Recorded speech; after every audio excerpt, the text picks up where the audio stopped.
نشر نوبتی برنامه خبری رادیوی آزادی را مستقیما پیشنهاد شما میکنیم. شعله گلخوجه هستم. سلام. موضوعهای مهم روز. با دستور ازبکستان پرواز هواپیمای شرکت سامان ایر در خط سیر دوشنبه تاشکند که میبایست امروز دایر شود به تأخیر گذاشته شد. سلاح به دست بازداشت شده از گروه دهشت افکن دولت اسلامی اعتراف میکند که برای آنها حیات انسان هیچ قدری ندارد. ما هر کسی را که میخواستیم میپراندیم و هر کسی را که میخواستیم سرش را میبریدیم. و همسران مهاجران بینام نشان شده شکایت دارند که مسئولیت عائله تنها بر دوش آنها واگذار شده است. صاحب 3 فرزندم. شوهرم روسیه رفتگی نگاه نمیکنم. در خانه خشتامانم بودم سرم کردم. اومدم در خانه اوچانم. مقامات شرکت سامان ایر میگویند پرواز هواپیمای مسافربری این شرکت به سمت تاشکند که قرار بود 20 فوریه آغاز می‌یافت انجام نشد. این شرکت هوایی تاجیکستان گفت هرچند آنها اجازت پرواز را داشتند ولی فرودگاه شهر تاشکند اظهار داشته است که با قبول هواپیمای دوشنبه آماده نیست. این هم در حالی است که قرار بود 26 مسافر صبح امروز به پایتخت ازبکستان پرواز می‌کردند. مقامات تاجیک میگویند که سبب چنین رنگ گرفتن وضع را نمی‌دانند. جزئیات بیشتر این خبر در دوام روز پیشنهادی شما می شود. با این هم یک خبری خوشحال کننده این است که شرکت هواپیمایی توجیک ایر از هفته آینده پروازها را به سمت دوشنبه پکین شروع می کند. مسئولین این شرکت هوایی میگویند چنین اقدام به خاطر آسان کردن رفت و آمد ساکنان تاجیکستان به خارج کشور و همچنین افزایش سیاحان راه اندازی شده است. پروازها از دوشنبه به پکین روزهای دوشنبه و از پکین به دوشنبه روزهای سه‌شنبه صورت میگیرند. ارزش چیپتت در دو سمت 1748 سومانی مقرر شده است. فعلا شرکت هواپیمایی توجیک ایر به سمت‌های الماتا، بیشکک، دهلی، تهران، مسکو، یکاترینبورگ، نوسیبیرسک و سورگوت پروازها انجام می‌دهد. مقامات میگویند پاکاری راه دوشنبه چنوق که در یک قسمتش تقریبا نیم کیلومتر ترم ریخته است ادامه دارد ولی معلوم نیست که کی حرکت در این راه اجازه داده می شود. مقامات شرکت ایرس متصدی نگاهبین راه دوشنبه چنوق به رادیو آزادی گفتند ترمای عظیم تقریبا نیم کیلومتر راه را بسته است و ماشین های کلان حجم به برطرف کردن برف بلند مشغولند. ترمایی که در این ایستادگی هست اندازه بینی باید کلان داشت. درازی 500 متر، بلندی تا 45-50 متر میرسید. از روزی اومدن ترما تا امروز تمام تکنیک‌ها کار کرده ایستادند. در همین کلایی که حاضر ما ایستادگی هستیم کلایی شورگذر کیلومتر 48 تا 73 در حال حاضر زیاده از 48 تکنیکای پوری دور شرکت طوری که شما مشاهده کرده ایستادید کار کرده ایستادند. در پی ترمافارایی یک ماه اخیر دست کم 16 نفر و اکثرا در همین مسیر هلاک شدند. نجات بخشان کمیته حالتهای اضطراری 78 مسافر را که در نقب استقلال بند مانده بودند در 3 روز اخیر به نوع عینی انتقال دادند. اما دهها ماشین بارکش در داخل نقب نگاه داشته میشوند. همکاران ما وضعیت را در این شهر به نوار گرفتند و گزارش در این زمینه به زودی در سامانه www.azadi.tj نشر می شود. در تاجیکستان ارزش دلار در نسبت قرب اسعار ملی یک بار بالا رفته است. چند روز اخیر در بازارهای نقد کشور یک دلار آمریکایی به جای 7 سومانی و 94 درم به قیمت تا 8 سومانی و 60 درم سودا می شود. ما در یک روز از ریاستمون 2000 دلار جدا می شود. با کورس 802 804 می فروشیم تا 2000 دلار. در هر یک شخص تا 300 دلار فروختن اجازه است. کارشناسان میگویند بالوروی قرب دلار قابل پیش بینی بود زیرا اقتصاد کشور به واردات وابسته است ولی سبب‌های دیگر نیز جای دارند. پیش بینی شونده بود و انتظار شونده بود که در نتیجه زیاد شدن اسعار ملی و زیاد فعال شدن تاجران برای آغاز کردن فعالیت خود به واردات مشغول شدن با جمهوری تاجیکستان این عامل‌ها به سبب آن شد که اسعار خارجی یعنی اساساً دلار یک باره بالا رفت. والا رو میوریم با خبر گزارش‌های دیگر. ارتش عراق میگوید در مناطق غربی شهر مفصل 15 دهه را از تصرف سلاح به دستان گروه افراطی دولت اسلامی بیرون نموده با کمک آمریکا عملیات آزاد نمودن این شهر مهم را ادامه میدهد. روز دوشنبه ارتش عراق مخالفت گروه دهشت افکن دولت اسلامی را برطرف کرده به فرودگاه مفصل نزدیک شد. عملیات پاکسازی مفصل ماه اکتبر با کمک هوایی آمریکا و سربازان گروه‌های نیمه نظامی شیعه و واحدهای پشمرگه کردهای عراق عراقی آغاز یافته بود. سال 2014 رهبر گروه دهشت‌افکنی دولت اسلامی ابوبکر بغدادی محض در مفصل درباره تشکیل بنام خلافتش اطلاع داده است. روز یکشنبه فرمانده ارتش عراق خبر داد که نیروهای تحت نظارت پلیس دولتی عراق دهات جنوبی مفصل را اشغال نموده در سمت فرودگاه مفصل حرکت دارند. در جریان عملیات نیروهای عراقی و کردی چندین جنگجو را به اسارت گرفتند. طاهر سفر گزارش می‌دهد. عمر حسین در حجره تنگ زندان قرآن می‌خواند تا به قبل خودش آدمی بهتر شود. از این پیش عمر به کارهای دیگر مشغول بوده است، به تجاوز، قتل و کشتاری بیرحمانه. ما هر کسی را که می‌خواستیم می‌پراندیم و هر کسی را که می‌خواستیم سرش را می‌بریدیم. عمر حسین در صف گروه دولت اسلامی در عراق می جنگیده است و میگوید از سال 2013 از زمان پیوستنش به گروه 500 نفر را کشته است و 200 دختر و زن را تجاوز جنسی کرده است و اکثرا دختران اقلیت ایزدی در عراق را. ما در سنجر، سینان، کسک زنها را تجاوز کرده ایم. در بغداد و حوجه هم. عمر حسین را رزمندگان کرد ماه اکتبر سال گذشته در شهر کیرکوک دستگیر کردند.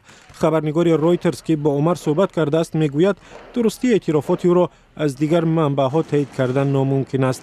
رزمندگان کرد میگویند دلیل‌های قتل و تجاوز عمر حسین را دارند، اما مقیاس واقعی جنایت‌هایش را نمی‌دانند. عمر حسین 21 ساله که زاده موصل است نقل می‌کند که چگونه کشتن را از امیرش یاد گرفت و سپس قتل و سربری برایش یک کار معمولی شد. من یک بار 8، 9، 10 نفر را کشته و در رودخانه انداختم. روز دیگرش به خانه ها حمله می کردیم. 3-4 ماشین می گرفتیم و یا ماشینی بارکش می گرفتیم. در آنها 20، 30 تا 40 نفر را بار می کردیم و پشتی کوه سنجر برده می کشتیم و می پرتافتیم. این کار را در بغداد هم کرده ایم. حسین در 14 سالگیش زیر تاثیر یک مولای افراطی محلشان مانده است و عضو حلقه القاعده شده است. حالا به حیث عضو گروه دولت اسلامی وارث القاعده در عراق منتظر محاکمه است. حالا برمیگردیم به تاجیکستان. مقامات تاجیکستان تعداد زنان درازوم را در ولایت ختلان نزدیک 100 نفر حساب کردند. هر یکی این زنان سرنوشت مختلف دارند. همکاران ما برای گرفتن دعا و دانستن سری درازومری در خانه چندی از آنها را گفتند.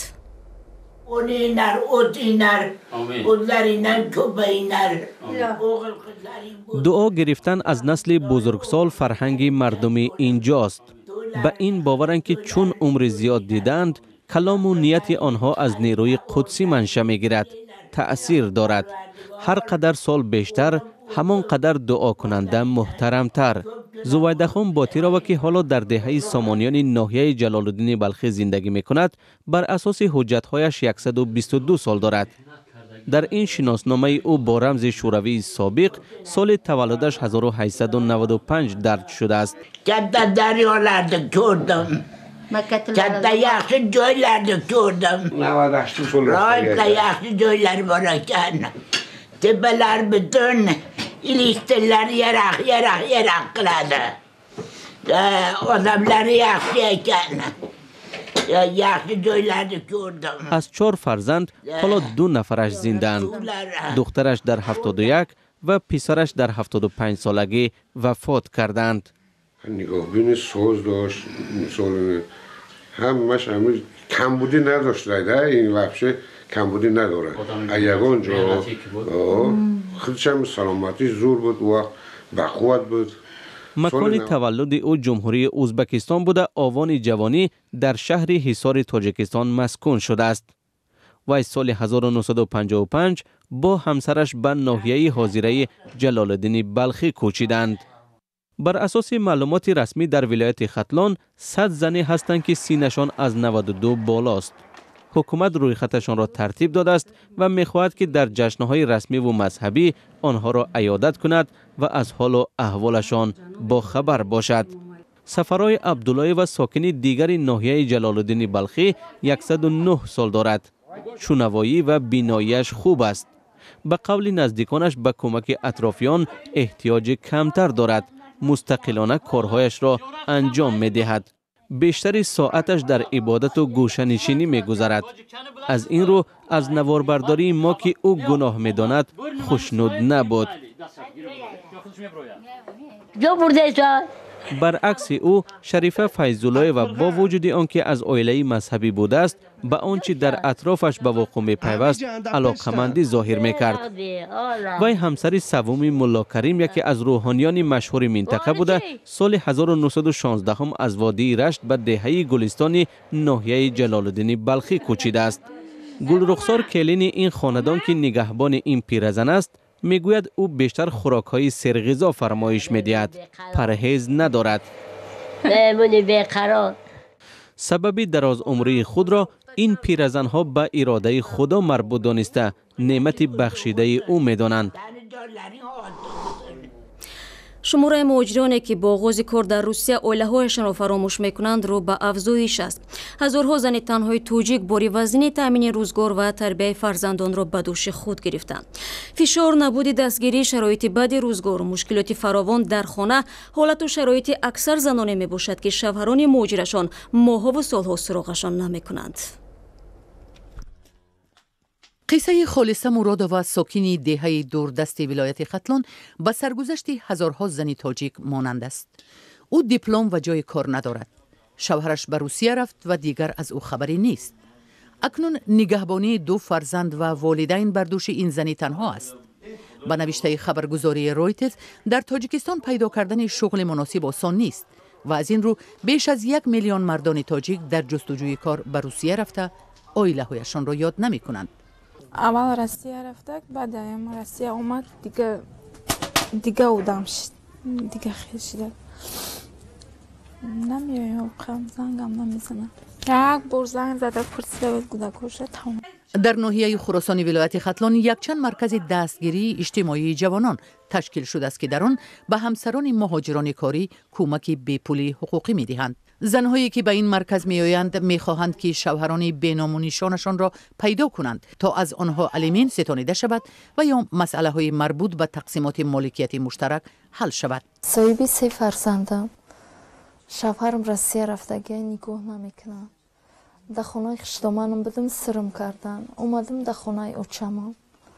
زندگی قین یگون سمپل روی نمیکنم. صرف نظر از کارهای وزنین کم درآمد و امکان محدود همایش با جامعه روسیه، مهاجران زیادی از بازگشت به تاجیکستان خودداری میکنند. الهام قاسیموف که چند ماه باز شغلی ندارد میگوید که شرایط مشکل است ولی او انتخاب دیگر ندارد. تخمینا 7 ماه این جانب به معاش نمیگیرم. پول نیست که به خانه فرستم. میخوام از دوستانم پول گیرم و مجوز کار خرم. ولی این حرفها احوال زنان تاجیک را بهتر نمی کنند. آنها انتظار چاره های علاوگی حکومت برای حفظ اجتماعی عائله های مهاجرانی کاری هستند.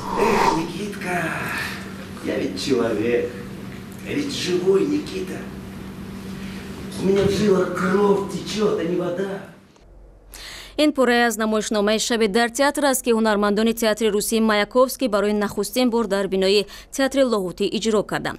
نمایشنامه بر اساس اثر آنتون چخوف تهیه شده است و درباره 2 هنرمند قصه می‌کند که تصادفاً شب را در تئاتر می‌گذرانند. نمایش‌هایی که خودشون بازی می‌کردند و اما همین حالا همین روزها یعنی به تماشابین نشان دادن نمی‌توانند با بعضی یعنی با مرور زمان یعنی آماده نیستند نمایشنامه‌ها به یاد می‌آورند و یعنی دو نمایشنامه رو اثر نو هر دوی آنها یعنی اجرا می‌کنند.